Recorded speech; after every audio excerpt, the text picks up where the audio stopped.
I feel like that owl, right? Okay. Okay.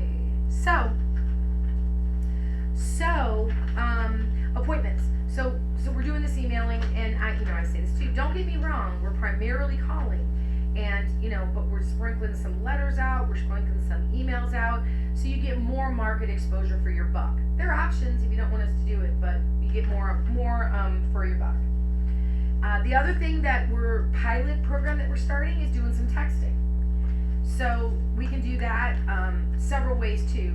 If we think that that we're reaching a cell phone, which in janitorial, I don't know if we are as much, but a lot of desk lines are textable too. So I really want to start this. I think texts are a good way to go. So we can text from our desk line and reach out to them that way. And I'm just kind of leaving it vague like that if that's something you want us to do. And for you guys, what I'm thinking is that if you put, hi, this is Amanda from Abco Janitorial Company, just try to reach out today to see if we can help you with any of your cleaning needs. Please text me back if you'd like to set up an appointment, or I'll give you a call. Now it's going to have your number on it, right? But if you put their company name in your text, if they answer back, you'll know who to schedule it for. Correct. You know what I mean? Now the other thing is, I thought we could ask people for a burner phone. Just a phone. If you have an office phone that's not being used, we could just text straight from your line. That way, if you got stuff back, you could be more in charge of it, and they'd have your number. So it is something I think that we should start thinking. We have to got to reinvent ourselves a little bit, right? We got to stay fresh. I have done that on a couple of your rain people. Perfect. See, that's what I'm saying. Sergio is one. Because some of their answering systems will say, or text me. Yeah. Like your group. So, hey, Sergio. Right. Exactly. And I think that if we're doing it, it's working for me too. My clients text me now. Yeah. And we're not giving our home cell numbers. I like that because then they call me after hours I never remember, right? They're calling and I'm like, I've never. But if it's right here, I got it. So yeah. So and we're also can do some LinkedIn work.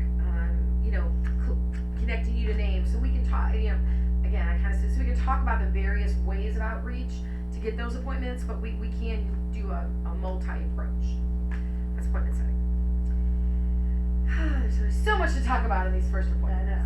So, now the other things I do is say, and have you guys taken your DISC assessments?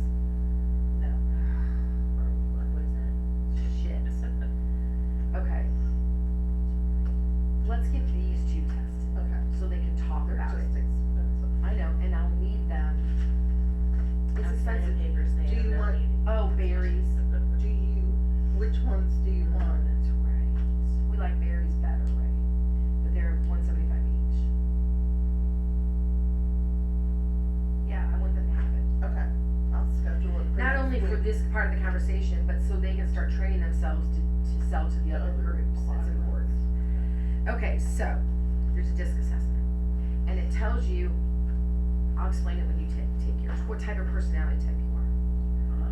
I've used it because in it says you're this type of personality. If you're going to sell to a different personality type, then you need to change.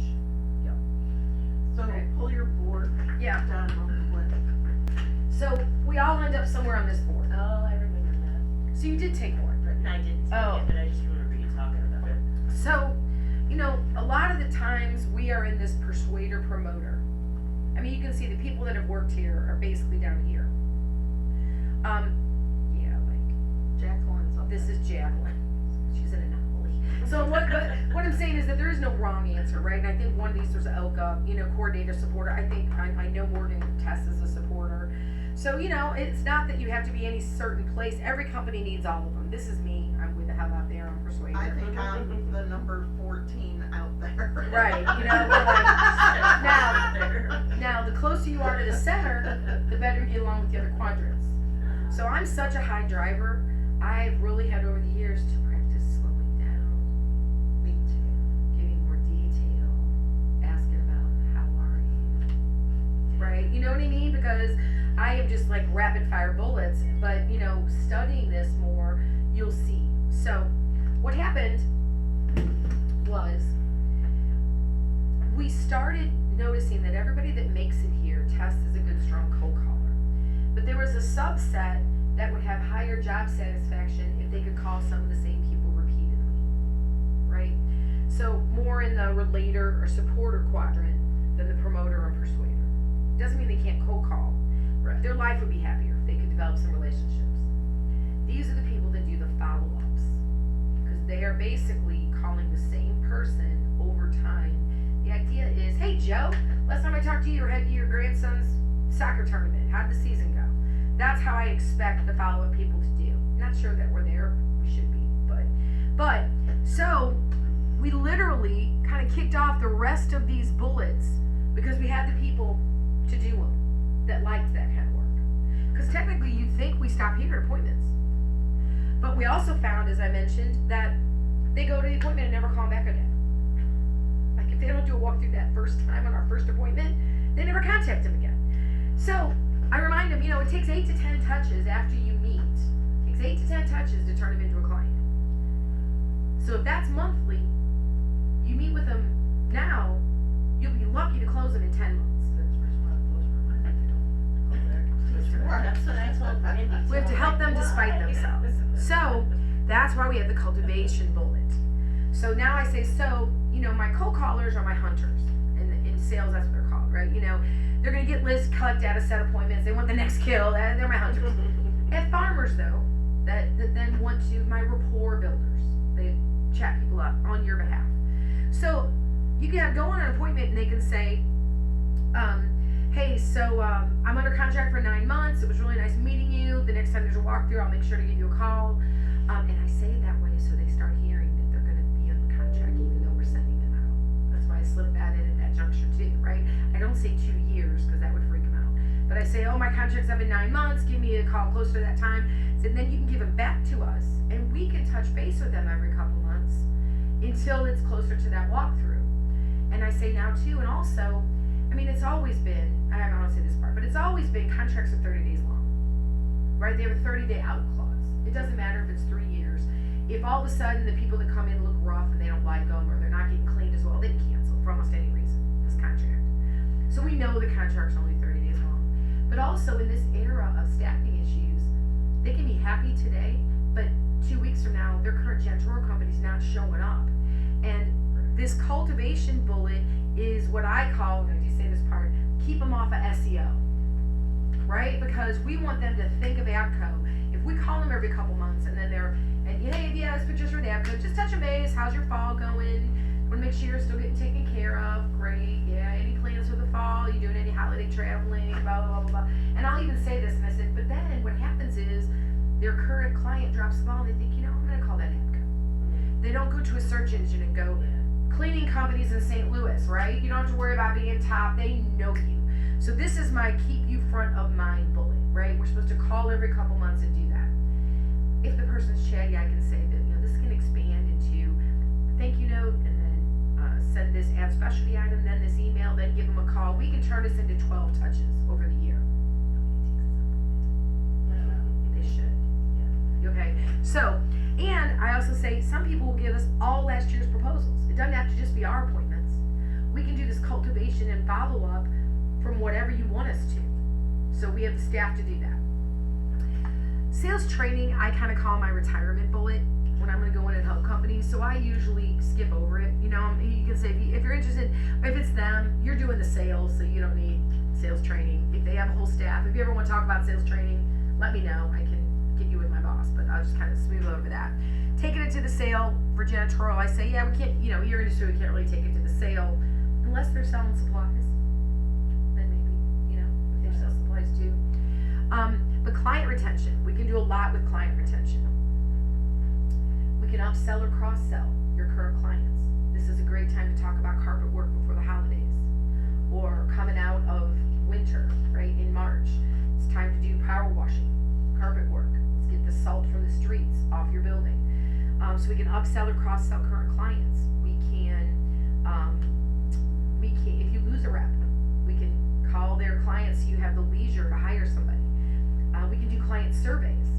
And, say this too, I really do want to get to heaven, but I say, if we do client surveys, once they give you great marks, we can then say, hey, any business referrals, any other business friends whose buildings might benefit. Cause I said, I don't ask for referrals, you know, and there could be lots of people out there. So, so we pair the surveys with, you know, referral calls. Again, how have you guys done this? I say it all day, every day. Never done any of it. But they should know all that we do, right? You know, so I mentioned it. So that's kind of intention. And the last thing, trade show support. I mean, in janitorial, if you want to say, if you ever pop a table up at like a local education show or something, we can call the leads for you, figure out who's real, and move them in your database and work them, right? So then I say, so that's kind of our circle of services. Of course, we do charge for all this great stuff we do. Is that extra? Of course, we charge for all this great stuff we do. Now, we're supposed to give better rates to BSCAI members than other people. Okay, we don't. Right now. But what I'd say is because we met you at a show, or you know, our normal, but you know, our because we met you at BSCI, or at a normal rate 75, but because I met you at a show, we're 69 an hour. Right, it says 65. Okay, change that. No 69.5s anymore. With a minimum of 6 hours a week for 13 weeks. So it needs to say 6. Yep.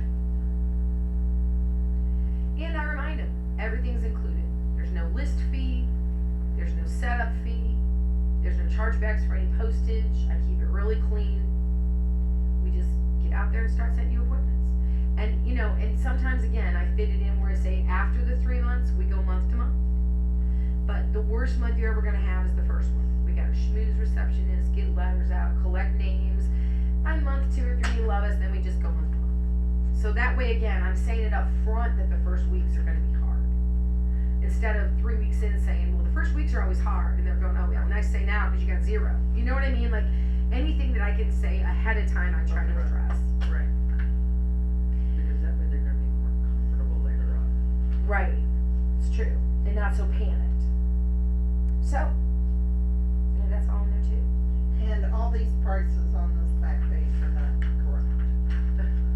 Right. We don't Won't have to go change those. any lower than 69. For anybody.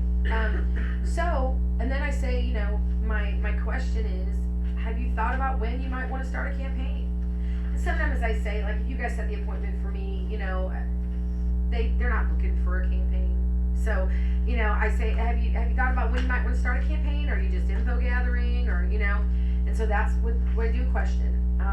Then whatever that comes after, I'll send you a proposal, and I ask them, you know, when should I bother you again? Should I give you a call next week? And my next thing that I'm doing 100% of the time is saying, can we get something on a calendar just as a proposal? If they say, yeah, next week, Wednesday or Thursday is fine. I say, can we get something on a calendar just as a proposal review, just to touch base so we don't play endless phone tag? You know, they only show up for about 50% of the proposal reviews, but, you know, that way we actually have something set where I can say, Now, if they only 50% show up for the proposal reviews, how do those proposals actually come back? proposals come back, what do you mean? Well, you're sending out a proposal so that way they can sign it and say, okay, that's good, let's sign the contract, let's get the campaign started. If only 50% of them actually, you know, how many of those actually come back? You mean how many do I ever reach ever again? I never give up on anybody. Okay. I mean, I close people that I pitched 3 years ago. I like them, and I like that because now they know me so well. Right. Alexander's office was like that. I was sad that we didn't do well for them because I really, like, I knew her. I mean, you know what I mean? I called her for like 4 years before she tried us. So, you know, if they missed a proposal review, it might just not be ready. I'm friendly as pie. Say, I'll give you a call next week. No big deal. They might not have even looked at the proposal yet. You know, sometimes they say a week and they don't really, I mean, sometimes they'll pick up and go, Patricia, I haven't even looked at it. Right. And I'll say, okay, I'll just put this another week out.